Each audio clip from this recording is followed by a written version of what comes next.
दोस्तों नमस्कार, मेरे ऑफिशियल पेज पे आपका स्वागत है। और मास्क के साथ मैंने इसीलिए शुरुआत की है कि आप तक एक मैसेज जा सके, और चूंकि एक बहुत बड़ी जानकारी मैं आपके लिए लेकर आया हूं तो इसलिए सिर्फ मैं अपने लाइव सेशन के दौरान इस मास्क को हटा रहा हूं। लेकिन आप मत हटाइएगा, बहुत बड़ा खतरा भारत में दस्तक दे चुका है दोस्तों। और मेरा मकसद आपको डराना नहीं है, लेकिन एक बहुत बड़े खतरे से आपको आगाह करना है। जल्दी से जल्दी जितने लोग इस वक्त मुझे लाइव देख रहे हैं, इस वीडियो को शेयर कीजिए, ज्यादा से ज्यादा इस वीडियो को शेयर कीजिए, ताकि एक बहुत बड़ा खतरा जो भारत में दस्तक दे चुका है, कोरोना का एक दूसरा वेरिएंट आ चुका है, जिसे लोग समझ नहीं पा रहे हैं, पहचान नहीं पा रहे हैं, क्या है उसकी सच्चाई। टेक्निकल भाषा में आज आपको मैं समझाने वाला हूं। शुरुआत करूंगा वीडियो की और आपको समझाऊंगा। उसके पहले ज्यादा से ज्यादा शेयर कीजिए, मैं आपसे फिर कह रहा हूं, ज्यादा से ज्यादा वीडियो शेयर कीजिए, ताकि आपके साथ साथ आपके दोस्त, आपके रिश्तेदार, आपके मित्र, ज्यादा से ज्यादा लोग देख सकें और पूरे एक वाइड कम्युनिटी पे मैसेज जा सके। दरअसल दोस्तों, पिछले 1 साल से हम कोरोना से लड़ रहे हैं। कोरोना से जो हमारी लड़ाई है वो 1 साल से भी ज्यादा वक्त से जारी है, और लगातार हम कोरोना के खिलाफ प्रयास भी कर रहे हैं, इनिशिएटिव भी कर रहे हैं, लेकिन हम फेल हो जाते हैं। हर दिन जो आंकड़े बढ़ रहे हैं वो हमें डराते हैं, चौंकाते हैं और हमारी जिंदगी को प्रभावित कर रहे हैं, और फिर हम सरकार पर, आम लोगों पर, जनता पर उसका ठीकरा फोड़ देते हैं। आखिर ये कोरोना जा क्यों नहीं रहा है? दोस्तों, पिछला कोरोना तो अब बीते साल की बात हो गई, लेकिन साल 2021, मैं फिर दोहरा रहा हूं, साल 2021 यानी 2 महीने पहले फरवरी के महीने में एक नया वायरस आ गया है। यह कोरोना का दूसरा वेरिएंट है दोस्तों। वेरिएंट का हिंदी मतलब मैं आपको बता दूं, प्रकार। वेरिएंट को हिंदी में कहते हैं प्रकार। कोरोना का एक दूसरा प्रकार है, और वो प्रकार क्या है अब आप समझिए। ये मैंने लिखा है कोरोना का न्यू वेरिएंट डबल म्यूटेशन। आप इसको पहले पढ़िए, पहली लाइन को। ये क्या है मैं आपको पूरा स्ट्रक्चर समझाऊंगा। जल्दी से इस वीडियो को शेयर कीजिए। कोरोना का new variant double mutation. New variant दोस्तों मतलब कोरोना का एक तरह से नया प्रकार, और डबल म्यूटेशन क्या होता है? म्यूटेशन की बात मैं आपको पहले बताता हूं। म्यूटेशन दरअसल होता क्या है दोस्तों? कोरोना का डबल म्यूटेशन मतलब, पहले म्यूटेशन की भाषा समझिए, मैं आपको म्यूटेशन का मतलब बताता हूं। कोई भी वायरस हो, कोरोना ही नहीं, कोई भी वायरस हो, वो अपने आप को जिंदा रखने के लिए अपने आप को बदलता है, अपने आप को स्टेबल रखने के लिए बदलता है। और इस वायरस के बदलने की प्रक्रिया को हम क्या कहते हैं? हम उस वायरस की बदलने की प्रक्रिया को म्यूटेशन कहते हैं। लेकिन एक बार वायरस बदलने के बाद भी जब उसे खतरा रहता है कि अभी मैं शायद बच नहीं पाऊंगा, तो जब वो दोबारा से अपने आप को बदलता है, उसे हम कहते हैं डबल म्यूटेशन। इस अंडरलाइन के दोनों शब्दों को समझ लीजिए दोस्तों, डबल म्यूटेशन यानी कोरोना न्यू वेरिएंट का डबल म्यूटेशन। अब दोस्तों, अभी तक आपको सिर्फ यह पता था कि कोरोना के शुरुआती लक्षण होते हैं सर्दी, खांसी, जुकाम, बुखार और स्वाद ना आना, नींद ना आना। ये शायद शुरुआती लक्षण होते थे, और फिर आप डॉक्टर के पास जाते थे, आप टेस्ट कराते थे, आपकी रिपोर्ट पॉजिटिव नेगेटिव जो भी आती थी, और उसके बाद आप आइसोलेशन या क्वारंटीन होते थे। लेकिन अब जो नया वेरिएंट आया है, इसका क्या मतलब है और क्या है खतरा, आपको जल्दी से बता रहा हूं। इस वीडियो को शेयर कीजिए, बहुत महत्वपूर्ण जानकारी मैं आपको दे रहा हूं। अभी बहुत कम लोगों को इस नए म्यूटेशन के बारे में पता है, क्योंकि अच्छे अच्छे देश के बड़े बड़े डॉक्टर्स, बड़े बड़े वैज्ञानिक सब हैरान है कि आखिर ये नई बला क्या है, कहां से आ गई और इसका हल क्या है। दोस्तों, अब जरा समझिए, हम जब भी टेस्ट कराने जाते हैं तो 3 तरह के टेस्ट होते हैं। पहला होता है RT-PCR टेस्ट, दूसरा होता है एंटीबॉडी टेस्ट, और तीसरा होता है रैपिड एंटीजन टेस्ट। सबसे पहला जो महत्वपूर्ण है आप उसी को समझिए, यह है RT-PCR टेस्ट। आप ये देखिए दोस्तों, RT-PCR टेस्ट का मतलब होता है real time reverse transcription polymer chain reaction. ये RT-PCR का फुल फॉर्म मैंने लिखा है ताकि आप बेहतर तरीके से समझ सके। अब इस प्रक्रिया में दोस्तों होता क्या है, आप देखते होंगे जनरली दोस्तों, आप जब टेस्ट कराने जाते हैं या वीडियो में आपने देखा होगा, जब भी कोई संक्रमित मरीज जिसे संदेह होता है, डाउट होता है कि वो कोरोना का पेशेंट हो सकता है, वो जाता है डॉक्टर के पास। या तो डॉक्टर उसके गले में कॉटन डाल के गले से सलाइवा, जिसे हम हिंदी में थूक कहते हैं, हमारा सलाइवा लेता है, या फिर हमारे नाक के अंदर, नोस्ट्रिल्स के अंदर कॉटन डालता है, और उसके बाद जो वो सैंपल होता है उसकी जांच होती है। अब दोस्तों, इसको भी जरा समझिए, ये प्रक्रिया आखिर होती क्या है, जरा इधर आइए। ये है RNA, इसे कहते हैं हम राइबोन्यूक्लिक एसिड, और ये है DNA। DNA का मतलब डीऑक्सीराइबोन्यूक्लिक एसिड। दोस्तों, ये है RNA और ये है DNA। इसे प्रक्रिया को हम कहते हैं रिवर्स ट्रांसक्रिप्शन। इसे आप जरा गौर से समझिए, मैं कहूंगा कैमरामैन को आप थोड़ा आगे आइए। अब ये पूरी प्रोसेस क्या है? दरअसल ये RNA, जिसे रिबोन्यूक्लिक एसिड कहते हैं, ये एक जेनेटिक मटेरियल है जो कोविड 19 में होता है। मैं एक बार फिर बता दूं, कोविड 19 में ये जेनेटिक एक मटेरियल होता है और डॉक्टर क्या करता है, इस आरएनए को सैंपल के दौरान रिवर्स ट्रांसक्रिप्शन प्रक्रिया के तहत डीएनए, यानी ये डीएनए में परिवर्तित करते हैं।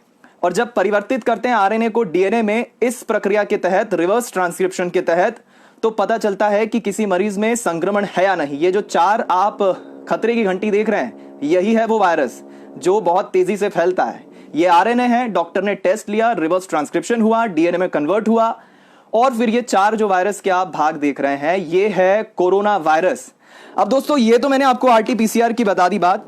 और दूसरी प्रक्रिया होती है एंटीबॉडी टेस्ट, जिसमें डॉक्टर आपका खून लेता है, ब्लड सैंपल लेता है और उसमें फिर जांच करता है। और तीसरा टेस्ट होता है रैपिड एंटीजन टेस्ट, जिसमें आपके गले या फिर जो सलाइवा होता है उससे वो टेस्ट के सैंपल लेता है और उसके बाद आपकी प्रक्रिया देखते हैं कि आपके जो इनसाइड से, मैंने लिखा भी है दोस्तों, क्योंकि बहुत देखिए टेक्निकल भाषा है, मैं एक ठहरा पत्रकार, तो बहुत टेक्निकल टर्म्स नहीं है जो बहुत अच्छे लोग भी जानते नहीं है। तो ये 3 प्रक्रिया मैंने अब आपको दोस्तों बता दी। लेकिन अब सावधान हो जाइए दोस्तों, क्योंकि जो नया वेरिएंट आया है कोरोना का, नया वेरिएंट डबल म्यूटेशन, ये डबल म्यूटेशन दरअसल दोस्तों पता है एक चोर की तरह है।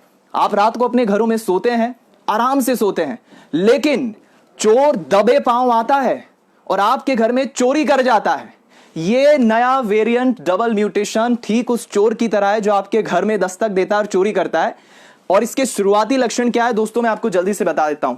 शुरुआती लक्षण खांसी, उसके बाद बुखार, और उसके बाद सीधा आपके लंग्स में इंफेक्शन। देखिए दोस्तों, मैं चाहूंगा जरा कैमरा इधर लाए ताकि मेरी ऑडियंस ठीक से देख पाए। ये मैंने ठीक से एक अच्छा डायग्राम तो नहीं बनाया, इतना अच्छा मैं फिजिक्स का स्टूडेंट, साइंस का स्टूडेंट्स नहीं हूं, लेकिन ये देखिए एक प्रक्रिया है। ये एक ह्यूमन बॉडी है, ये नाक है। कोरोना वायरस नाक से या फिर माउथ से एंट्री लेता है और यहां से हमारी नोस्ट्रिल्स जो होती, यहां से हमारे चेस्ट में जाता है। मैं आपको समझाता हूं। या फिर माउथ से जाता है और अंदर जाके गले में कई दफा अटक जाता है। लेकिन दोस्तों, जो नया वेरिएंट डबल म्यूटेशन है, ये अब ना गले में अटक रहा है, ना नाक में अटक रहा है, ये सीधा जाता है कहां, आपके लंग्स में। ये 2 लंग्स बना रखे मैंने, ये दोनों फेफड़े हैं आपके, ये दोनों फेफड़े जहां पर जाके कोरोना वायरस स्टक हो जाता है, बैठ जाता है, ढीठ की तरह बैठ जाता है, जो निकलने का नाम नहीं लेता है। और ये पता कब चलता है, जब आप सिटी स्कैन कराते हैं। और अब वैज्ञानिक और डॉक्टर्स ये कह रहे हैं दोस्तों कि अभी तक तो आप आरटीपीसीआर एंटीजन टेस्ट कराते थे, लेकिन ये टेस्ट अब फेल हो गए हैं। आपको लगेगा कि आपको खांसी आ रही है, बुखार आ रहा है, और उसके बाद आप जाते हैं टेस्ट कराने, डॉक्टर ने आपकी रिपोर्ट बताई, आप नेगेटिव हैं, आप खुश हो जाएंगे, आप संतुष्ट हो जाएंगे, सेटिस्फाई हो जाएंगे कि भाई मैं तो नेगेटिव आया हूं, मुझे तो कोरोना हुआ ही नहीं है। लेकिन दोस्तों, आप गलत फहमी में जी रहे हैं, क्योंकि नया वेरिएंट डबल म्यूटेशन इस प्रक्रिया को, आरटीपीसीआर को, एंटीजन को और रैपिड एंटीजन को, एंटीबॉडी टेस्ट को, तीनों को खारिज कर देता है। तीनों को बेवकूफ बना के सीधा आपके नाक से, मुंह से एंट्री लेता है और आपके फेफड़ों में, यानी कि लंग्स में आके बैठ जाता है। और इस बात का खुलासा कब होता है दोस्तों, इस बात का खुलासा होता है जब आप सिटी स्कैन कराते हैं। अब भाई सिटी स्कैन, डॉक्टर्स ये एडवाइस करें कि एक नई प्रक्रिया है कोरोना को जांचने की। सिटी स्कैन हमारे देश में अमूमन प्राइवेट हॉस्पिटल्स में 3000 4000 तक होती है। सरकारी हॉस्पिटल में अगर आप जाएंगे, गरीब हैं, तो वहां भी शायद 1000-1500 से शुरुआत होती है सिटी स्कैन की। गरीब आदमी कहां से लाएगा। अब सबसे बड़ी खतरे की घंटी दोस्तों ये है कि हमारे वैज्ञानिक हैरान हैं, डॉक्टर्स हैरान हैं, पत्रकार हैरान है, हर कोई हैरान है कि ये कोरोना का new variant double mutation virus आया कहां से, और अगर ये आया तो अब इसका हल क्या है। ये दोस्तों मैंने जैसे कि बताया, म्यूटेशन का मतलब कोई भी वायरस जिंदा रहने के लिए अपने आप को बदलता है और उस बदलने की प्रक्रिया को म्यूटेशन कहते हैं। अब दोस्तों आप कहेंगे कि भाई वैक्सीन तो आ गई है, लेकिन कितनी कारगर है। तो मैं आपको दोस्तों आपको मैं ईमानदारी से बताऊं, वैक्सीन कोरोना खत्म करने के लिए नहीं बनी है। कोई भी वैक्सीन, चाहे वो कोवैक्सीन हो, कोविशील्ड हो, कोई भी वैक्सीन कोरोना को खत्म नहीं करेगी, क्योंकि कई ऐसे उदाहरण हैं 2 टीके लगाने के बाद भी कोरोना हो जाता है पेशेंट को। क्यों हो जाता है उसका रीजन मैं आपको बाद में बताऊंगा, लेकिन इस प्रक्रिया को समझे। कोवैक्सीन हो, कोविशील्ड हो, स्पुतनिक वी हो, या फिर जितने भी ड्रग्स वैक्सीन कोरोना के वैक्सीन बने हैं जिसको भारत सरकार ने मंजूरी दी है, वो सभी वैक्सीन अभी काम क्या करती है। अगर आपने कोवैक्सीन या किसी भी वैक्सीन का डोज लिया है, पहला या दूसरा, तो वो वैक्सीन आपके अंदर जाके इम्यूनिटी डेवलप करेगी और आपको स्ट्रांग बनाएगी।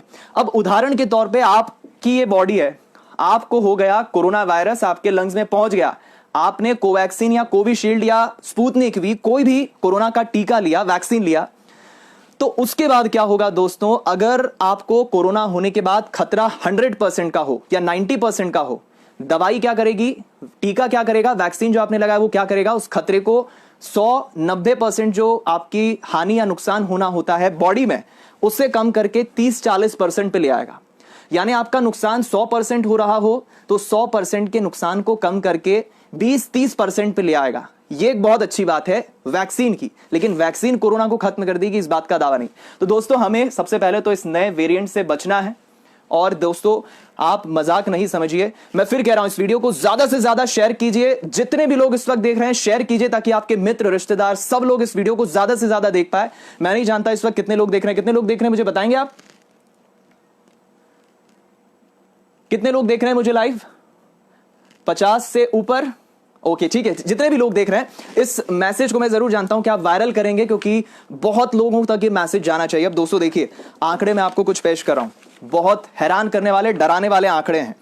देश के 10 राज्यों की अगर हम बात करें, ऐसे तो हमारे देश में 28 राज्य हैं और बाकी की यूनियन टेरिटरीज है, लेकिन 28 राज्यों में 10 राज्य ऐसे हैं, मैंने आंकड़े निकाले हैं। गुजरात हो, मध्य प्रदेश हो, छत्तीसगढ़ हो, महाराष्ट्र हो, केरल हो, तमिलनाडु हो, यहां पे कोरोना का नया वेरिएंट डबल म्यूटेशन एंट्री ले चुका है। डॉक्टर्स और एक्सपर्ट्स का यह मानना है। अब ये तेजी से हावी हो रहा है, आप देख रहे हैं कोरोना का वेरिएंट तेजी से, आंकड़े भी बढ़ रहे हैं और मौतें भी हो रही है। दोस्तों हर 1 मिनट में, बहुत सटीक आंकड़ा बता रहा हूं, हर 1 मिनट में 140 लोग पॉजिटिव हो रहे हैं। 140 लोग, यानी कि अगर मुझे शायद अभी 10 मिनट अगर हो गया आपसे बात करते हुए, तो इन 10 मिनट में करीब करीब 1140 लोग पॉजिटिव हो गए। दूसरी बात, हर घंटे हमारे देश में 44 मौतें हो रही है। 44 डेथ रेट जो है, हर घंटे हमारे देश में 44 डेथ हो रही है। और एक दिन में 2 लाख नए मरीज मिले हैं और अब तो 2,16,000 के ऊपर का आंकड़ा आया है। हर रोज आंकड़े बढ़ रहे हैं, 1,41,000, 1,56,000, 1,65,000, 1,80,000 और अब आंकड़ा 2 लाख के ऊपर चला गया है। अब तक 1,40,40,00,000 लोग हमारे देश में इस बीमारी की चपेट में आ चुके हैं और अब तक 1,73,000 मौतें हो चुकी है। ये आंकड़े बहुत डराते हैं दोस्तों। मैं भोपाल की ही बात करूं, चूंकि बंसल न्यूज का जो हेड ऑफिस है, ब्रॉडकास्ट ऑफिस है, वो भोपाल में। मैं इस वक्त भोपाल स्टूडियो में हूं और भोपाल की अगर मैं बात करूं दोस्तों, तो सरकार पता नहीं क्यों आंकड़े छुपा रही है। मैं ऑन द रिकॉर्ड्स बात कर रहा हूं। आज देश के सबसे प्रतिष्ठित अखबार दैनिक भास्कर ने फ्रंट लाइन पे तस्वीर के साथ हेडर दिया है और छापा है, भोपाल में कल 112 मौतें हुई हैं और कोरोना की वजह से हुई है। लेकिन सरकारी आंकड़े क्या कहते हैं? सिर्फ 4 मौतें हुई हैं। सरकार आपसे आंकड़े छुपा रही है। पिछले 5 दिनों में 356 संक्रमितों की भोपाल में मौत हुई है, लेकिन सरकार क्या कहती है? सिर्फ 21 मौतें हुई हैं। ये आंकड़े छुपाए क्यों जा रहे हैं? आंकड़े छुपाने के पीछे सरकार का मकसद क्या है? सरकार का ध्यान चुनाव कराने में है? सरकार स्वास्थ्य सुविधाओं में कोई विस्तार क्यों नहीं कर पाई? यह सबसे बड़ा सवाल है। भास्कर ने आज दोस्तों एक ड्रोन से खींची हुई फोटो फ्रंट पेज पे छापी है, जिसमें वो कह रहा है कि 40 लाशें एक साथ शाम को 7 बजे जल रही हैं और वो सभी कोरोना संक्रमितों की जल रही है। तस्वीर झूठ नहीं बोलती दोस्तों। कहावत है कि एक तस्वीर 1000 शब्दों के बराबर होती है और सच्चाई को बयां करती है। और उसके बाद मध्य प्रदेश के एक माननीय मंत्री हैं, पशुपालन विभाग देख रहे हैं, नाम है प्रेम सिंह पटेल, जिनकी वाणी से, जिनके वक्तव्य से प्रेम तो कतई नहीं निकलता। कल मंत्री जी से जब सवाल पूछा गया पत्रकार की तरफ से कि कोरोना से मौतें हो रही हैं, क्या कहेंगे मंत्री जी? तो मंत्री जी कहते हैं कि भाई उम्र होती है। मंत्री जी का स्टेटमेंट मैं लेकर आया हूं दोस्तों। मंत्री जी क्या कहते हैं कि मरना तो सभी को है। क्या कह रहे हैं मंत्री जी? मरना तो सभी को है, उम्र हो जाती है तो मरना ही पड़ता है, भला मौत को कौन रोक सकता है? ये हमारे प्रेम सिंह पटेल पशुपालन मंत्री का कहना है। पशुपालन विभाग का जिम्मा संभालते संभालते शायद इनकी बुद्धि, इनका दिमाग, इनका वक्तव्य घास चरने चला गया। पशुपालन विभाग जो संभाल रहे हैं। खैर, ये ऑफ द रिकॉर्ड्स बात हुई। लेकिन दोस्तों मैं अब जाते जाते इस वीडियो के अंत में यही कहूंगा, आप इस न्यू वेरिएंट डबल म्यूटेशन से बच के रहें। आपको कुछ नहीं करना है, मास्क लगाना है जैसे मैं लगा रहा हूं। आपको सैनिटाइज करना है। सैनिटाइज की बोतल तो आपके पास होगी ही, ये देखिए, ये सैनिटाइज की बोतल है, सैनिटाइज का यूज करना है। और हमेशा लोगों से दूरी बना के रखना है। ये 3 काम करना है दोस्तों, क्योंकि कोरोना बीमारी कब जाएगी कुछ कह नहीं सकते। इसलिए मास्क पहनिए, सैनिटाइजर लगाइए और इस नए वेरिएंट से बच के रहिए, क्योंकि ये बहुत घातक है, double mutant new variant virus, और इसका हल अभी डॉक्टर और वैज्ञानिक कोई भी पता नहीं लगा पाए हैं। इस वीडियो को ज्यादा से ज्यादा शेयर कीजिए, मेरे साथ व्यक्तिगत जुड़िए और आपके जो भी सवाल है मुझे इस पेज पे व्यक्तिगत मैसेज करिए। मैं आपके जरूर सारे मैसेजेस का, सारे सवालों का जवाब दूंगा। बंसल न्यूज आप देखते रहिए और जो भी आपकी जिज्ञासा है, जो भी आपका सवाल है, जो भी आपके क्वेश्चंस हैं, आप मुझे इनबॉक्स करिए, सारे सवालों के जवाब दूंगा। सावधान रहें, सतर्क रहें, क्योंकि अब ये खतरे की घंटी है दोस्तों। और मैं फिर दोहरा दूं, आपको डराना मेरा मकसद नहीं है, आपको अलर्ट करना मेरा मकसद है, क्योंकि ये कोरोना से भी बड़ा खतरा भारत में दस्तक दे चुका है। ईश्वर ना करे, लेकिन एक बहुत बुरे दौर की तरफ हम जा रहे हैं। सरकार, स्वास्थ्य विभाग की बातें तो खूब करती है, लेकिन अस्पताल नहीं है, इंजेक्शन नहीं है, दवाई नहीं है, बेड नहीं है, मरीज परेशान है और परिजनों का रो रो कर बुरा हाल है। तो आप सावधान रहें, सतर्क रहें, स्माइल करिए और सकारात्मक रहिए। जल्द ही अच्छा समय आएगा। नमस्कार।